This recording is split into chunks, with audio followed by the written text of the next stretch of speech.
Hi, I'm Zibby Owens, the creator and host of the award-winning podcast that you're listening to right now. Thank you so much, called Moms Don't Have Time to Read Books.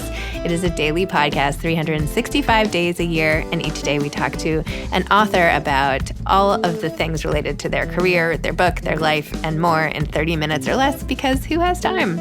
I am now an author myself, although I wasn't when I started this podcast, and you can get my new memoir, Bookends, a memoir of love, loss, and literature, wherever books are sold starting July 1st, and my children's book, Princess Charming. You can learn more about me at zibbyowens.com, but really you're here to learn more about the authors, and that is what we're going to do. Also, be sure to check out all the other podcasts in the Zcast Podcast Network. You can learn more at zcastnetwork.com and definitely check out those shows as well. Faleeha Hassan is the author of War and Me, a memoir. Faleeha is a poet, playwright, writer, teacher, and editor who earned her master's degree in Arabic literature and has published 25 books. A nominee for both the Pulitzer and Pushcart Prizes, she is the first woman to write poetry for children in Iraq. Her poems have been translated into 21 languages, and she has received numerous awards throughout the Middle East. Hassan is a member of the Iraq Literary Women's Association, the Sinu Association in Denmark, the Society of Poets Beyond Limits, and Poets of the World Community. Born in Iraq, she now resides in New Jersey. Welcome, Faleeha. Thank you so much for coming on Moms Don't Have Time to Read Books to discuss War and Me, your beautiful memoir. Thank you. It's my pleasure to be here with you today. Thank you. My goodness, the experiences that you've lived, everything from what happened with your brother when you were little and him getting hurt and the guilt that you felt for that, through all of the atrocities that sort of fell at your feet, the loss, the resilience, it's staggering. Amazing. I don't even know what to say. Congratulations on being so amazing. Thank you. Thank you so much. Life is not easy, especially in different countries. Yes. Yeah.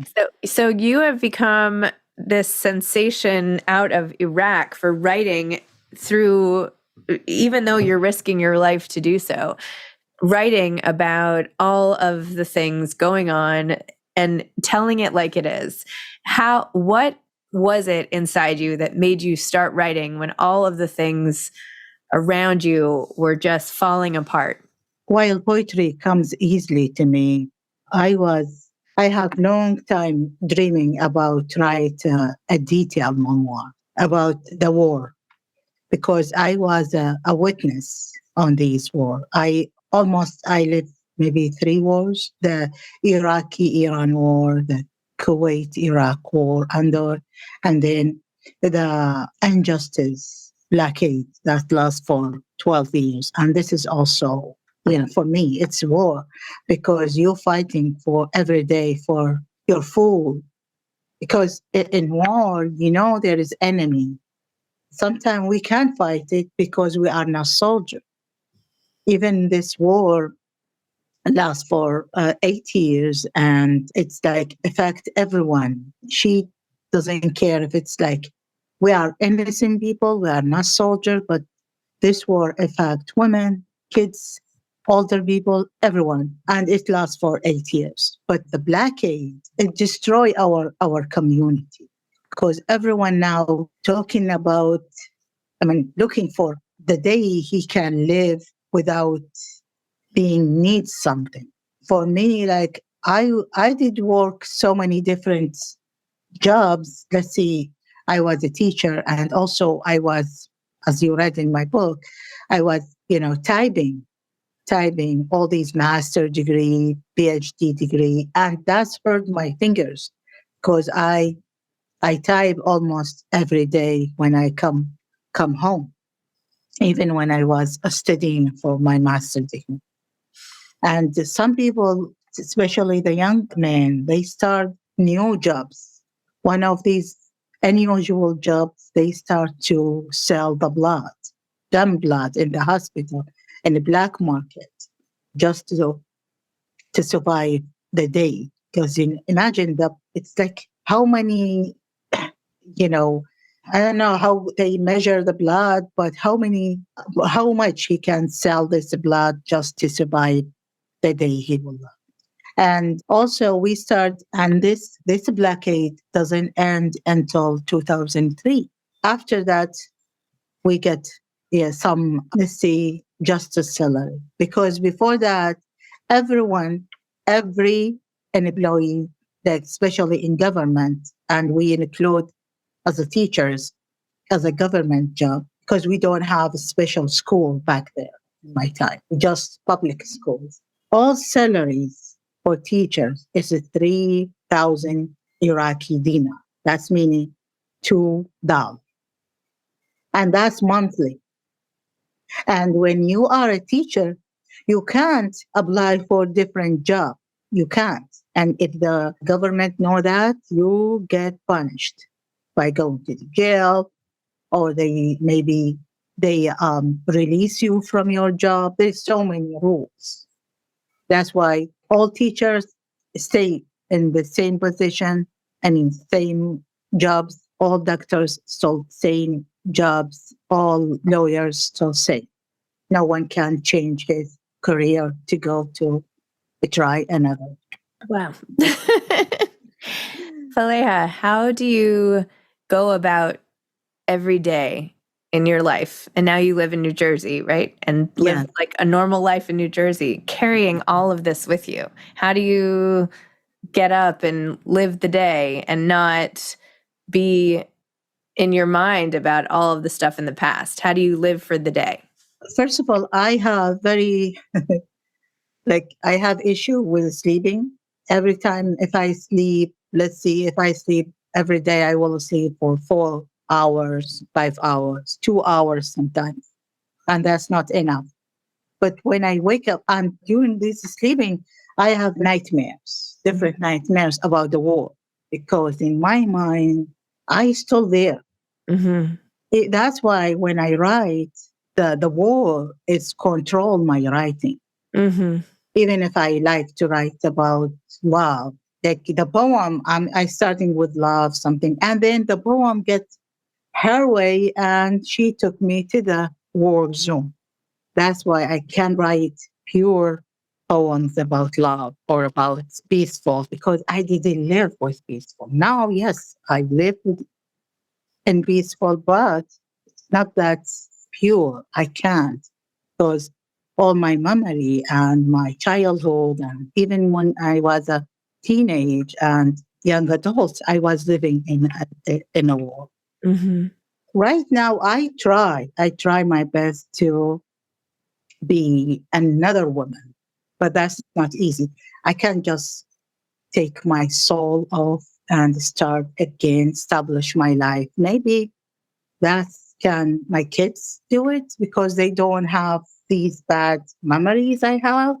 But for me, it is not that easy. I bet. Yeah. Oh my gosh. And even right now, when I go outside, sometimes it's not everyone welcome a woman with hijab. Mm. That's also making me feel I'm still fighting another war. Interesting. Yeah, because people, they believe women with hijab, that's a very dangerous subject for them. Mm. And I faced that so many times. One time I was in art museum in Philadelphia, and I was just looking for this beautiful painting picture. And those two couples, they were also watching or, interesting with this picture. But he told her, I heard him, told her, watch out, she's behind you. It's not everyone, yeah, believe me. And I don't know when people can accept it. And I hope it's coming soon. It's like never ending for you. No, no. Yeah, that's why I'm in one my poem. I said I'm still jogging from exile to another exile, or maybe from one war to another one war. It's not easy. But this is the life. What should we do? We supposed to accept it because there is no other choice. Mm-hmm. Yeah. If there is another choice, I can do it. But, and I'm a woman. I respect myself. I love my hijab. I just can't take it off and be a different because it's like my skin. I can't just take off my skin. Right. It's And a part. It's a part of you. Part of yeah, who you are. Yeah. yeah. How do you find joy? What gives you joy? When I see my kids happy, I feel joyful. Mm-hmm. And when I call my grandkids on WhatsApp, oh my God, this is my amazing moment. I hope one time I can hug them, give them kiss, smell them, something like that.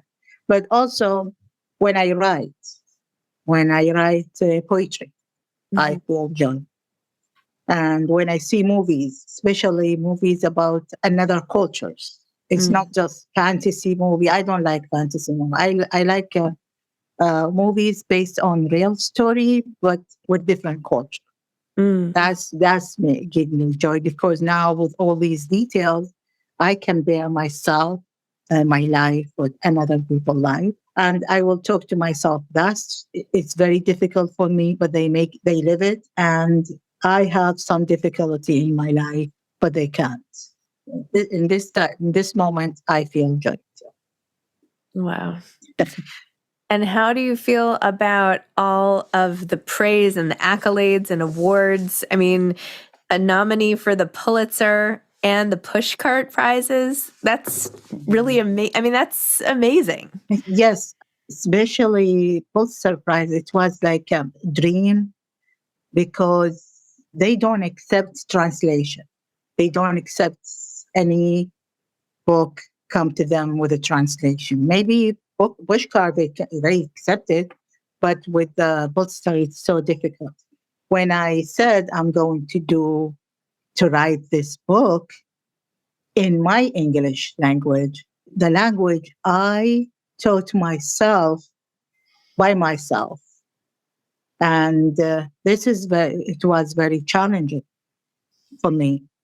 And when I heard from the publisher, Mr. William Beatties, when he said I nominate this book for Pulitzer Prize and they accepted, that was something. It's like big deal for me because, as you know, when I came here, when I was in Iraq, I was focusing on my career as a teacher with master's degree in Arabic language. I spent 24 years teaching Arabic. I almost finished my PhD degree in Arabic language. And it's not in my mind, I'm going to need English. Yes, they teach us English from the fifth grade, but English just to pass the exam. Yeah, it's like, and then we don't have partner to practice this language. And any language, if you don't practice it, it's gone by the time. And in my mind, I don't need this English. I just focus in Arabic, classic Arabic language. And then when I came here, I came with zero English. And I did use the Google to translate one or two sentences just to communicate with my neighbor. She passed away, rest in peace. And she said, her name Mary, she said, yeah, you can go to a college community and ask them if they can, accept you. And I went there and the IB, when someone asks you, it's like I can't lie about my life. When they asked me, "Do you have a degree?" I said, "Yeah, I have master degree in Arabic language." They said, "Okay, that's good, but you are not eligible for financial aid. And if you want to take a class like English 101, something like that, you need to pay from your pocket." And you just imagine that. I've been here 3 months. There is no job yet, no car, no salary, no nothing. Catholic charity, they pay our rent for 3 months and they help us with electricity, and that's it. Even my kids, they just start going to school. Now, even if I want to take a bus to go there because I don't have car, now they ask me to pay from my pocket. And when I did ask about the price for this class, they said between 500 and 800 each class. That's fortune for me. It's like I don't have this much money to do that. Then I did ask for another program Also, I went to ESL program. I paid $10. But this program, after I became a volunteer in St. John of God, and I started working there, I will take 2 buses to go there from 6 o'clock until 6 evening. That's why I can't go to any program to learn myself English. But I need it. It's like it's an emergency. It's not just want to learn English because it's fun and I love language. I need it. That's why I start watching cartoons, watching funny shows like Dave Chappelle, Kevin Hart. Believe me, Kevin Hart. I watched all Medea movies, and then after this level, I start reading kids' book, especially when I went to because I volunteered 2 years in St. John of God, and I start looking for book for kids, and I start reading it them, and now when I think 2014, I started read and write and talk English. But I was spending every day like 5 hours to teach myself. Sometimes I cry, believe me. Sometimes I feel so happy because there is a new sentences I learned today. And my kids, they learn English very well in English because, in school, because they are, as a kids, they can, they're like a sponge. They can take everything easy. But even when I start talking with them in a house, no one can, they reject me to talk with me in English because they like to speak Arabic with me as a mom. I think because in their mind they believe if I make mistake they can't correct me as a respectation. Yeah, that's the reason I think. I did all the job by working. That's why when I did write Breakfast for Butterflies, this book in English language, and they accepted for publication and they nominated for Pulitzer Prize, it was my it's a I don't know, I don't have the good word for that. I was speechless when Mr. William told me about that. It's amazing. It's so amazing. My heart just goes out to you for all the things you've overcome, even something as simple as that. It's crazy. It's just amazing. Why do you think you have this? Do you think you were born with this drive to be able to teach yourself? I know you're obviously brilliant, but not everyone could keep going, could be optimistic in the face of everything. Because I believe life's supposed to continue. If I still breathing, I'm going to continue until the last breath I have. This is why, sometimes right now, I have another goal because I have so many people around me, they speak Spanish. I said, maybe I can learn Spanish. Oh my gosh. Because no, you're what? Crazy. You know why? Because when I was in Turkey or when I'm not here, I was communicate with people in Turkish language. And because there's people around me, they speak Turkish. In Turkey, they don't speak English or Arabic. And I was forced myself to learn Turkish with my friend. Her name Hamida. She's a Turkish woman. She was a teacher too there. And she said, teach me Arabic, I teach you Turkish. And then we start doing that. But here, maybe next year, like this is my goal, maybe next year, I'm going to the college and learn myself Spanish because there's so many people around me, they speak Spanish. And I have many friends, they are very limited. And then they have limitation with English language, but they are Spanish and Puerto Rico. I said, yeah, let's do this. Let's go there and learn Spanish. Why not? Why not? Yeah, Why just not? add it to the list. Add it to the list. Oh my goodness. Well, do you feel since your book has come out that things have changed for you? Do you feel understood? Do you feel that it's changed your life, or that what has happened since then? Yes, before that, so many people, especially my friends, they don't know all these details on my life. Yeah, we speak, but we speak in different subjects. Maybe we talk about Iraqi food because they talk about the food all the time. But then when they read all these details in my book, I think they start to respect me and love me more and more. And right now, I don't have time just to sit in my home and do nothing. Every time I receive invitation to come and sign the book or talk about the book or read something or do article or also interview in written interview or online or just face to face, something is happened, but it's not.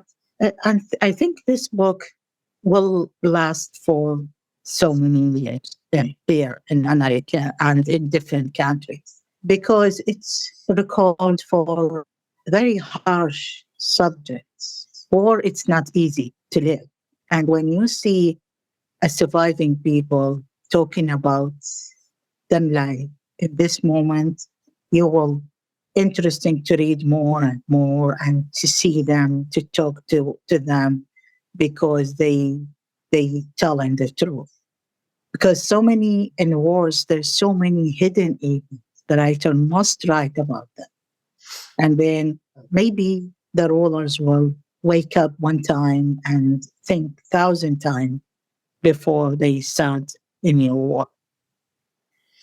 Wow. I mean, this is really how we learn anything, right? The stories, the individual stories of people and what they go through. Yeah. And that's the But only way. Yeah, media doesn't give you all these. The media can't control everything. Mm-hmm. Just imagine they focus about something. They focus what they like to do, to focus on. But if you talk to individual people and see them and talk about them opinion about this, that's the true and correct way to have your resource to find out the real truth. It's not just like for me right now, if I want to write, because that's my other goal to write story about the blockade, the Iraqi blockade. And in my mind, this is maybe after 1 year, 2 years, I'm going to meet the people they was living the same time I was there. And I will talk to them about what they, how they face that, what kind of food they ate in this time, how they survive. And because if right now, if I want to do that, I can't just Google on YouTube or in different media and I say, okay, I'm going to see how the Iraqi people survive from the war because I need book. I need real book. And I'm not bragging when I say this is real book. It's not just fantasy. It's based on real event, true stories. Well, Faleeha, thank you for writing the book. Thank you for sharing your experience. Inspiration. I just keep saying you're so inspiring and resilient, and your story is sensational. So thank you so much. Thank you. Good luck learning Spanish. Thank you. Yes, please. Thank you. So I don't know. Maybe one time I will write 2 or 3 poems in Spanish, and I'm going to read it to you. Who knows? Yeah, and then you'll win the National Book Award for those. Okay. Thank you so much, and have a wonderful day. You too. Bye-bye. Bye. Thanks for listening to this episode of Moms Don't Have Time to Read Books. Don't forget to follow me on Instagram at Zibby Owens and at Moms Don't Have Time to Read Books. Also sign up for my newsletter at zibbyowens.com and sign up for my virtual book club and meet lots of authors on Zoom every other week. Thanks so much to Steve and Ryan at Texture Sound for the sound editing. And thank you to Morning Moon Productions for providing this fantastic intro and outro music.